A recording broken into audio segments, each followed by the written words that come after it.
देखिए, एक तो मैं राजेश भाई का, वैसे हमारे हरियाणा में तो मंत्री हैं, लेकिन हमारे लिए तो हमारे परिवार के सदस्य हैं और हमें ने अपने कहना चाहिए पूरा क्षेत्र अपने बेटे की तरह समझता है।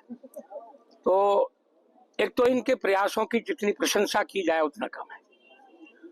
आज ही नहीं, एक लंबे अरसे से लगातार अभी सबके सामने ये बताया गया है, हर समस्या को गंभीरता से देते हैं, गंभीर प्रयास करते हैं और उसमें सफलता मिलती है। मैं सारी उनको तो अभी गिनाऊंगा, ज्यादा समय लगेगा, पर मैं इस संबंध में ये कहना चाहता हूं कि अभी भी फोन पर विपुल गोयल जी ने हमसे बात की है और ओपन सबके सामने उन्होंने कहा कि ये जो प्लॉट धारक हैं उनको उनकी धनराशि वापस कर दी जाएगी, क्योंकि न्यायिक प्रक्रिया में तकनीकी कुछ औपचारिकताएं होती हैं और तकनीकी औपचारिकताओं के बाद ये सब का सब समस्या समाप्त है। और मैं गोयल साहब का भी विशेष तौर पर धन्यवाद करना चाहूंगा, सभी और आपका भी करना चाहूंगा। आपने हमारी बातों को समय समय पर उठाया है और उनको पूरा स्थान दिया है। तो आज हम माननीय मंत्री जी का हृदय से धन्यवाद करते हैं और ये उम्मीद करते हैं कि ये इसी रास्ते पर आगे भी हमारा ध्यान रखेंगे। दिया कि आप धरना आकर के समाप्त करा दें अपने हाथों से। हाँ, वो विधिवत वो करेंगे सूचित करके इनको। देखो, हमारे गांव बड़ौली की ये बहुत पुरानी एक समस्या चली आ रही थी। 2009 में जब कांग्रेस की सरकार थी उस समय ये जमीन एक्वायर हुई थी और उससे अभी तक कोर्ट केस भी चलते रहे कई बार आश्वासन भी दिया गया, पर कोर्ट केस चलने की वजह से ये मैटर अभी तक चल रहा था।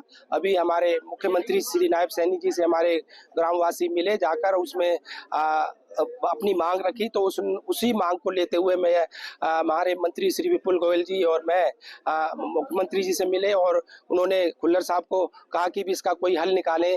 तो खुल्लर साहब ने हमारे चीफ एडमिनिस्ट्रेटर हुडा से बात करी। उन्होंने कहा कि भाई ये कोर्ट मैटर है, एक बार कोर्ट में इसमें वो चल रहा है केस। तो खुल्लर साहब ने उनको ऑर्डर दिए, आदेश दिए कि भाई जो कोर्ट में चल रहा है, जो भी वहाँ पर प्लॉट वाले बैठे हैं उनके पैसे ब्याज समेत वापस कर दिए जाए और ये जो इनका गांव वालों की जो एक मांग है ये पूरी हो जाए। एक मत से आपका इनका धन्यवाद, इन सभी गांव के लोगों ने धन्यवाद किया और कहा है कि आप धरने पर आकर के स्वयं समाप्त कराएं तो ज्यादा अच्छा होगा। देखो, ये गांव मेरा अपना गांव है। 2019 में जब मैं विधायक बना, सबसे पहले अगर कोई गांव मैंने गोद लिया तो बड़ौली गांव को गोद लिया। कोई विकास की बात हो, चाहे स्टेडियम की बात हो उसमें, और वहाँ के विकास की बात हो, सड़कों की बात हो, नालियों की बात हो, और वहाँ के बिजली की जो यहाँ कॉलोनी है इनके गाँव के साथ, उसमें बिजली की समस्या थी, बिजली नहीं थी, उसमें बिजली पहुँचाने की बात हो, 24 घंटे जो बिजली देने की बात हो, तो सारी जो समस्याएं थी, सारी मांगे थी, हमने इनकी पूरी की। और ये गांव मेरा अपना गांव है। और जो स्कूल की एक मांग थी बहुत पुरानी चली आ रही थी कि भाई उसको स्कूल को अपग्रेड करके 12th तक किया जाए, वो भी 12th तक भी किया गया। उसमें इसको मॉडल सेंसिटिव स्कूल बनाया जाए, उसमें वो भी मांग पूरी करी। जो हमारी बच्चियां जो दूर जाना पड़ता पढ़ने के लिए, वो नहीं जा पाती थी, गाँव वाले हमारे ग्रामवासी उनको नहीं भेजते थे। विधिवत रूप से समाप्त हो जाएगा धरना प्रदर्शन। बिल्कुल, आज जो हमारे नेताजी रणबीर चंदीला जी, हमारे चेयरमैन साहब मदन जी और सारे हमारे गांव के जो मौजूद लोग हैं सब आए हैं और इनको आश्वासन विपुल जी की तरफ से भी दिया गया और मेरी तरफ से भी कि भाई इनका जो मांग है वो पूरी कर दी। तो लिखित में दिया है या वर्बली चला है? लिखित में क्या होता है, दे दिया, बस बोल दिया। मंत्री जी, धरना जो काफी दिन से इनका चल रहा था अब समाप्त होने पे है, लेकिन इससे पहले धरना खत्म नहीं आपकी बात होती थी।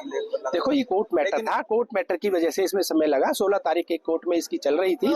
उसके बाद हमारा विधानसभा सत्र चल गया। उसके बाद विधानसभा सत्र चलने के बाद ही ये जो बात हमने अपने अधिकारियों के साथ बैठकर की और अधिकारियों को समझाया कि भाई यही बात इसलिए दिक्कत आ रही है। तो अधिकारियों ने बात को समझकर वो कहा कि भाई जो प्लॉट धारक है वहाँ पर उनके पैसे कोर्ट में वापस कर दिए जाए। राजनीतिक लोग धरना स्थल पे आकर के उनको बहकाया। देखो, वो तो राजनीति तो लोग करते हैं, वो अलग बात है। राजनीति